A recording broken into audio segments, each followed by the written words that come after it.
Hai guys, welcome back to Irama Widya YouTube channel. So, gimana? Kalian sudah semakin pede belum mengerjakan soal matematikanya? Biar kita bisa bantu kamu lagi, yuk tulisin soal-soalnya di kolom komentar di bawah ini, supaya kita bisa membahasnya di konten berikutnya.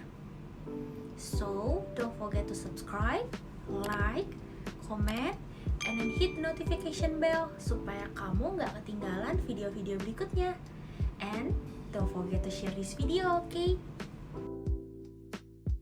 Hai, bertemu lagi dengan Kak Widya. Kali ini kita akan membahas beberapa soal tes wawasan kebangsaan atau TWK yang sering muncul di tes CPNS. Dalam tes wawasan kebangsaan, soal yang diujikan meliputi Pancasila dan kewarganegaraan, sejarah, dan bahasa Indonesia. Kita langsung saja ke soal pertama. Kedudukan Undang-Undang Dasar Negara Republik Indonesia tahun 1945 dalam sistem hukum nasional yaitu sebagai A. Sumber hukum material di Indonesia. B. Perundang-undangan yang tidak boleh diubah. C.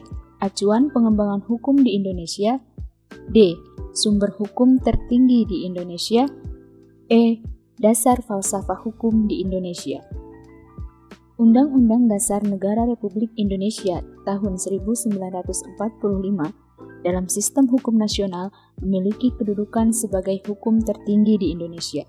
Artinya, tidak ada peraturan perundang-undangan yang lebih tinggi dari UUD NRI 1945. Dengan demikian, jawaban yang tepat adalah D.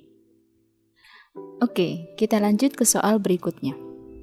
Sifat pendudukan pemerintah militer Jepang di Indonesia adalah A. Melakukan eksploitasi budaya untuk pelemahan persatuan bangsa. B.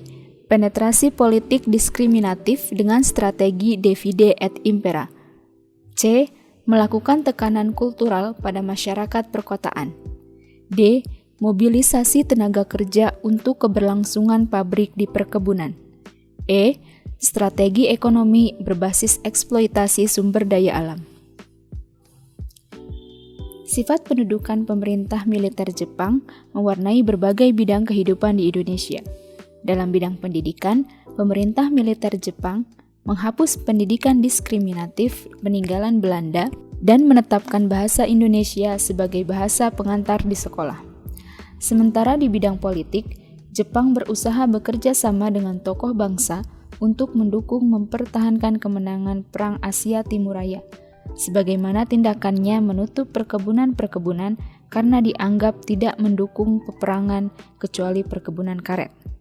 Politik penyerahan padi yang represif dan mobilisasi tenaga kerja Romusa menjadi ciri khas perekonomian pendudukan Jepang. Dengan demikian, jawaban yang paling tepat adalah opsi E. Lanjut ke soal berikutnya.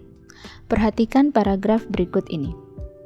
Tempe adalah makanan tradisional yang sangat bergizi. Tempe bisa dibuat dari kedelai. Kedelai yang dipakai untuk membuat tempe bisa kedelai hitam atau putih. Untuk membuat tempe, kedelai direbus, dikupas kulit arinya, ditiriskan, diberi ragi, dan dibungkus. Setelah melakukan analisis, dapat disimpulkan bahwa paragraf tersebut A. Koheren, B. Kohesif, C. Koheren tetapi tidak kohesif, D. Kohesif dan koheren, E. Kohesif tetapi tidak koheren. Untuk dapat menjawab soal tersebut dengan tepat, kita terlebih dahulu harus memahami istilah kohesif dan koheren. Kohesif bermakna berpadu, melekat satu dengan yang lain. Sementara itu, koheren bermakna berhubungan, bersangkut paut, dan runtut. Paragraf pada soal tersebut sudah memenuhi kaidah kepaduan atau kohesif karena informasi yang disampaikan berkaitan dengan tempe. Namun, paragraf tersebut belum memenuhi kaidah koherensi karena keruntutan informasinya belum tercapai. Hal tersebut tampak dari informasi yang terkandung dalam kalimat demi kalimat. Dengan demikian, jawaban yang tepat adalah E. Soal selanjutnya merupakan soal terakhir dalam pembahasan soal TWK kali ini. Amati paragraf berikut ini. Legislator mengusulkan kepada Dinas Pariwisata Kota Surabaya agar semua bangunan cagar budaya di Kota Pahlawan diberi prasasti atau piagam yang ditulis pada bahan yang keras dan tahan lama. Dinas Pariwisata Pemkot Surabaya diminta melakukan inventarisasi jumlah bangunan yang masuk kategori cagar budaya. Agar penggalan paragraf di atas kohesif, konjungsi yang paling tepat untuk melengkapi rumpang adalah A. Walaupun begitu, B. Malahan, C. Oleh karena itu, D. Jikalau demikian, E. Dengan demikian. Soal tersebut menanyakan tentang konjungsi yang tepat untuk melengkapi rumpang, sehingga paragraf pada soal menjadi paragraf yang kohesif. Untuk mengingatkan kembali, konjungsi adalah kata atau ungkapan penghubung antar kata, antar frasa, antar klausa, dan antar kalimat. Konjungsi yang tepat untuk melengkapi rumpang pada paragraf tersebut adalah konjungsi yang menyatakan sebab akibat. Dari kelima pilihan konjungsi pada opsi jawaban, yang menunjukkan konjungsi sebab akibat dan yang paling tepat untuk melengkapi bagian rumpang adalah oleh karena itu. Sehingga paragraf tersebut menjadi: legislator mengusulkan kepada Dinas Pariwisata Kota Surabaya agar semua bangunan cagar budaya di Kota Pahlawan diberi prasasti atau piagam yang ditulis pada bahan yang keras dan tahan lama. Oleh karena itu, Dinas Pariwisata Pemkot Surabaya diminta melakukan inventarisasi jumlah bangunan yang masuk kategori cagar budaya. Sahabat CPNS, kalau kamu ingin tahu soal-soal TWK lainnya, kamu bisa belajar melalui buku-buku ini ya. Di buku Strategi Fokus CPNS ini, kamu bisa mendrill soal-soal SKD, karena di dalamnya berisi soal-soal SKD dan full pembahasan. Nah, untuk buku ini, buku Strategi Simpel CPNS, selain disajikan soal dan full pembahasan, kamu juga bisa belajar dari ringkasan materi yang ada di dalamnya.